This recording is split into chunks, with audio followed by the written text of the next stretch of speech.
Hello folks, it is Thanksgiving Eve and I've decided to smoke a brisket for Thanksgiving.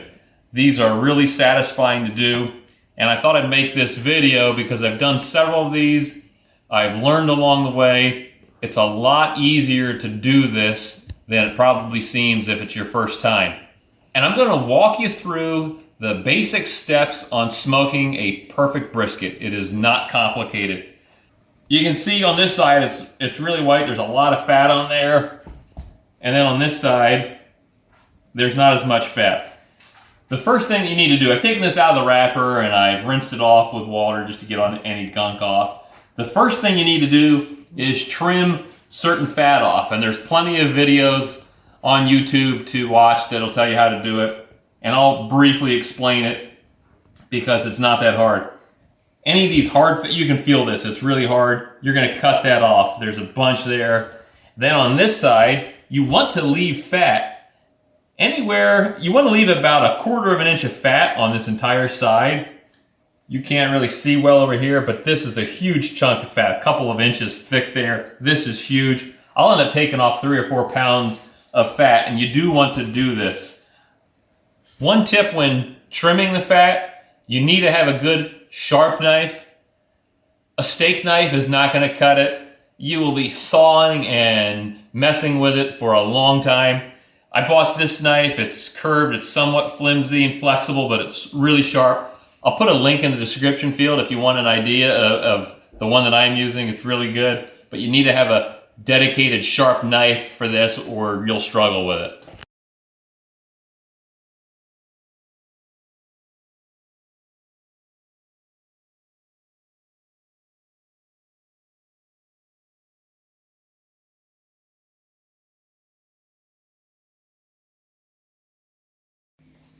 I finished with trimming, and you can see I've got 4 plates worth of fat here.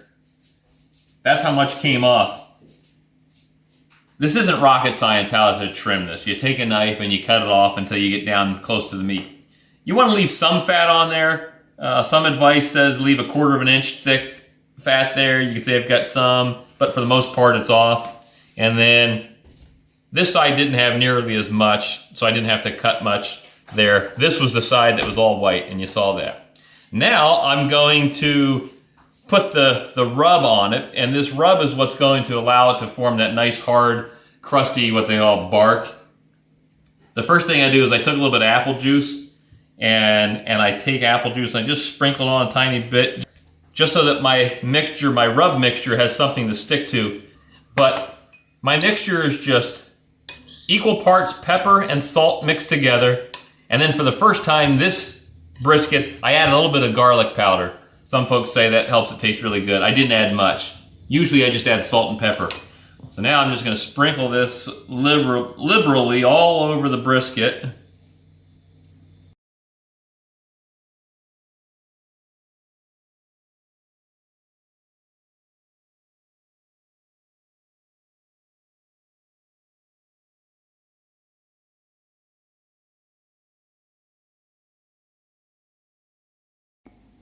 I've got the salt, pepper, and garlic powder rub on there. You can see how much I have on there. That's perfect. Now I've got to go get the smoker burning. I got to get the charcoal ready and get that going, and then we'll get this on. I'm getting the charcoal ready, and I wanted to point out you want to use lump charcoal, and this is what it looks like. It's just pieces of wood that's been baked in an oven and dried out.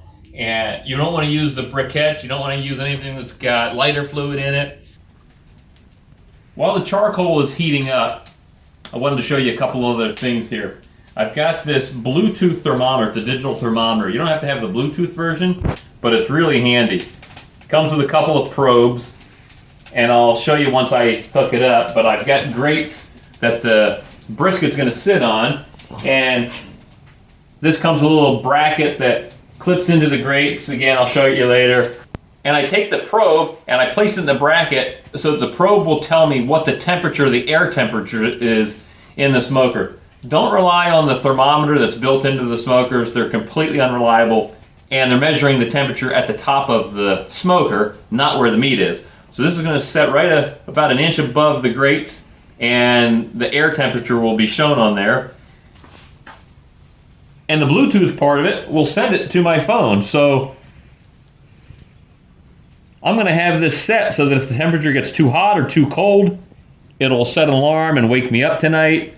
So one probe will measure what the air temperature is in the smoker. The other one I'm going to have in the meat. This is a really handy tool. Either way, you want some sort of a thermometer, whether Bluetooth or not. I'll put another link for this if you're interested in one that I use. It helps me monitor the smoke throughout without constantly having to come outside. When it's cold out, this is kind of handy. My charcoal is now glowing, so I'm going to dump it in to the firebox here.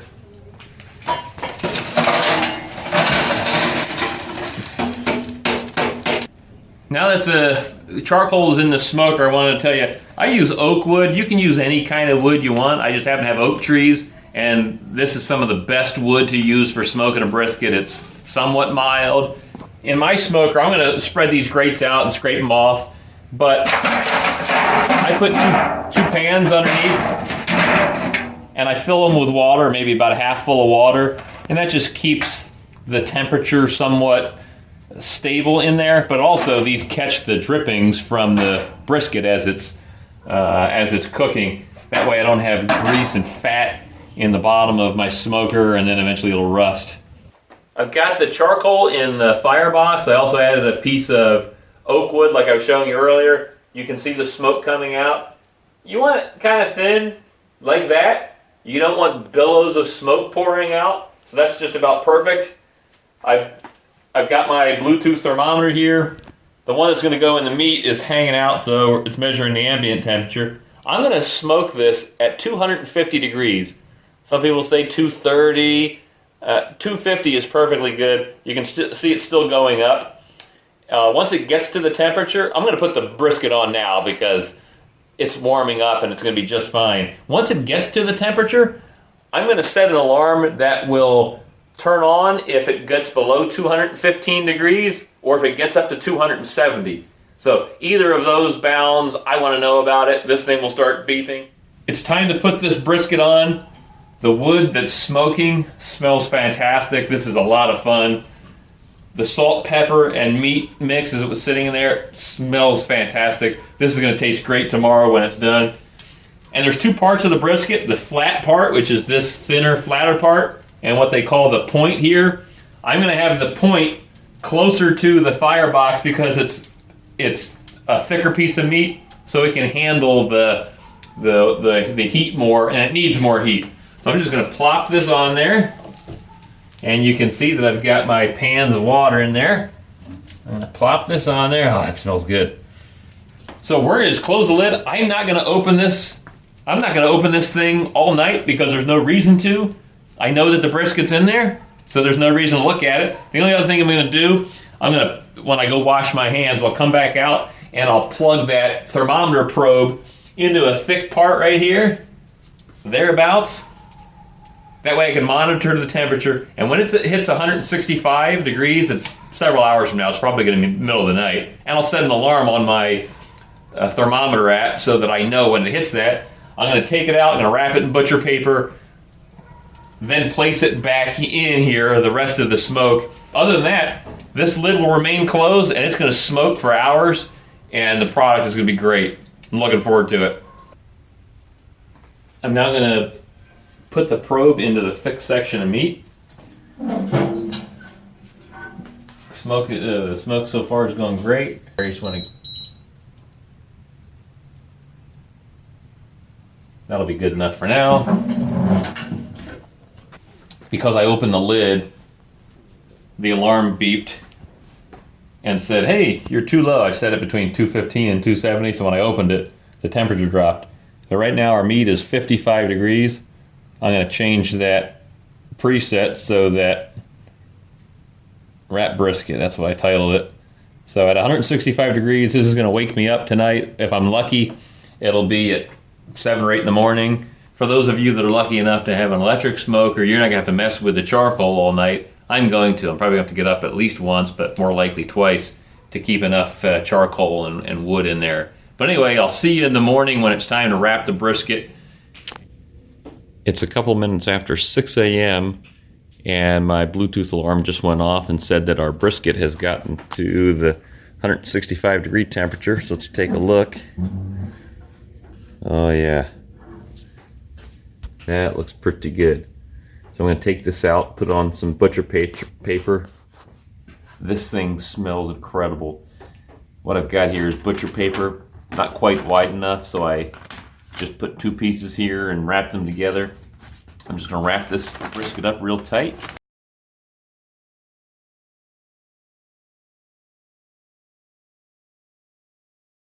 And just for good measure, I usually put some tape on the paper just to keep it closed.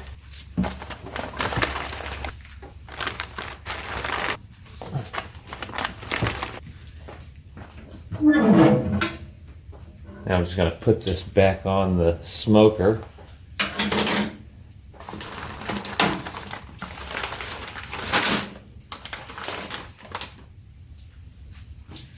And take my probe again.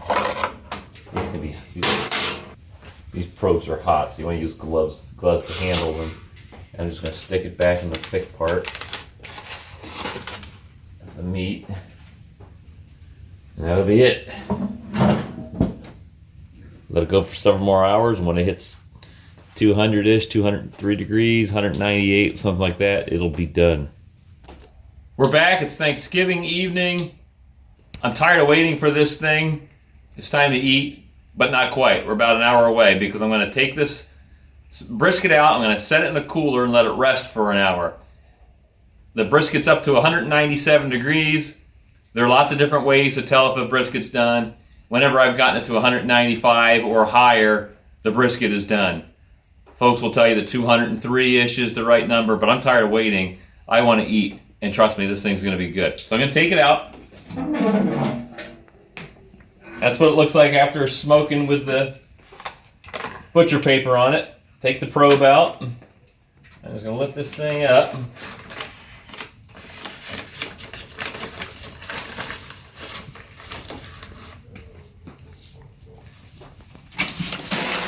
Plop it in my cooler here. And that's just going to keep cooking, and the juices are going to really continue to soak into the meat. It's going to be great. We'll slice this thing in an hour. We've been resting this brisket for an hour, so I'm just going to rip the paper off of it while we're in here. And then, oh, that's just falling apart. Woo! The brisket falling apart as I tried to lift it with the tongs. That is a great thing, because it means it's super soft. So, oh, perfect.